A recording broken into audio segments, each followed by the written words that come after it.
The mind, as you know, is not a muscle, but it almost is. Yeah. It really is. Right. If you stop going to the gym, your muscles will atrophy. If you stop training your brain, the same thing will happen. So I learned to callus over. I did 4,030 pull-ups in 17 hours to break the Guinness Book of World Records. Your hands become very calloused. Calluses protect your hands. What I learned to do is through mental hardening is callous my mind. I had a victim's mentality. I learned to callous my mind over the victim's mentality. And you have to be willing to put yourself in very difficult situations at all times to be able to do that.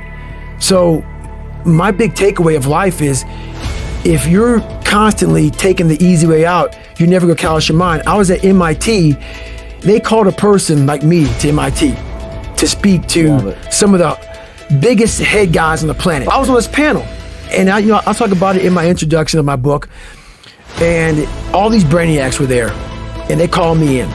Like you say, I didn't go to college for this, but they're all theorists. I'm a practitioner. And so they're all sitting there, all these great, smart minds from MIT are asking these brilliant guys questions. I ain't say a word. I'm intimidated. But I know that half of what they're saying is wrong. Because what these theorists did, even though they're very smart, what these theorists did was they took a poll on normal people. And this is what you get. This is what we cannot do. So theorists love telling you what we cannot do. This is what we can do. So one person in the crowd asked me a question, why aren't you saying anything?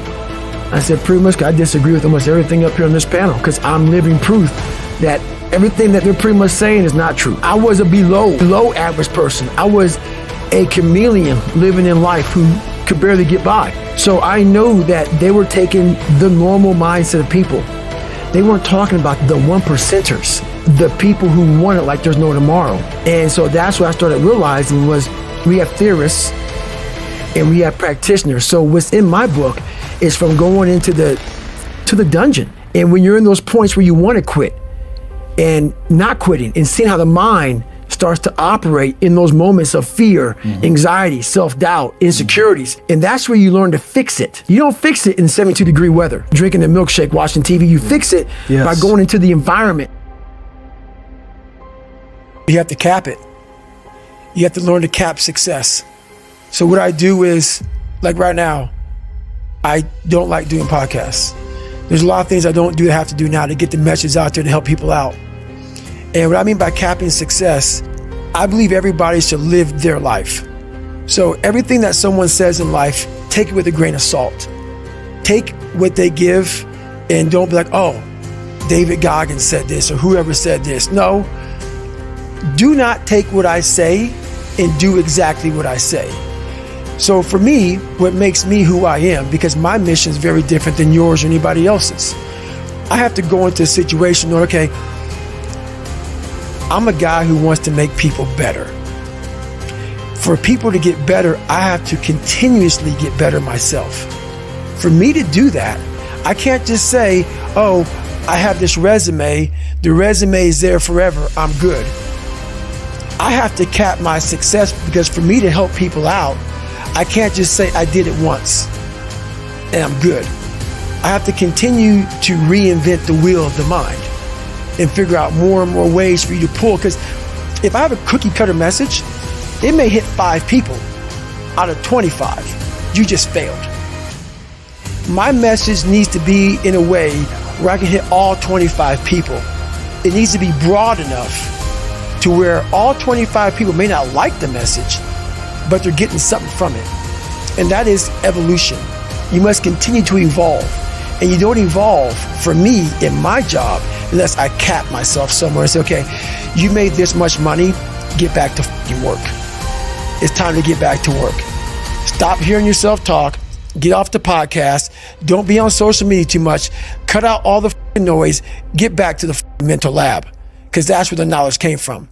So for me, I must cap myself so I can come back with better, more unique knowledge versus all that cookie cutter knowledge that's out there. That's why people buy the books I have, because it's not cookie cutter. It's real knowledge. I got judged so much growing up that this is uncomfortable for me. All these podcasts, that's why I post once a week. Yeah. I don't, people are ugly, people are nasty. They make me want to choke out of them. and they're just nasty people. So I stay away from them. But the one thing I realized why I wrote the book is, honestly, I have a story to tell, as we all have a story to tell. And what I realized on my journey was a lot of us don't believe that we can achieve the impossible. And along my journey, I started realizing, man, I got to tell some people about this, man. Like, I discovered something that some people have, but they don't even know. All of us have it. But along this way, I wasn't, like I said, I wasn't a theorist. I became a practitioner. And I was like, my God, I'm busting down so many barriers of, like, I have a learning disability. Okay, but I'm catching up with everybody. I figured that out. I figured out all these negative things in my life that were keeping me in this hole. I'm like, I gotta tell people, man, that, hang on a second, man. You can achieve the absolute impossible. You don't need great parents. You don't need like a private school. You don't need to have this humongous GPA and all this stuff. What you need is the one thing I talked about in my book, which is straight up brutal work ethic. You have to be willing to outwork everybody in the world. And that's the hard part. That's the hard part. This isn't like some 5-step process where if you do these 5 steps, you're gonna end up with this magical world. No, I'm basically teaching you how to callous over your victim's mentality. I'm teaching you how to, like I did 67,000 pull-ups in training for the pull-up record. I was seriously callousing my hands to protect them. What I'm trying to do with people is teach them how to find more of themselves to where they empower themselves. I'm all about the underdog. So, I get an email the other day. This young man wants to be a ranger, but he's afraid to go to ranger school. Not because how hard the training is, but because he's afraid if he fails, what people are gonna say by judging him. One thing in life, this applies to everything in life. Anytime you move from being normal to trying to be exceptional, people aren't gonna like that. Those normal people, it makes them feel like this, so they're gonna judge you. And nowadays, it's very easy to be a coward. Why? We got Instagram. Most folks don't tell you to your face. They go online, they post about like cowards. Don't let cowards get in your head. And last thing, make sure you do you. Stay hard. I'm in search for a feeling.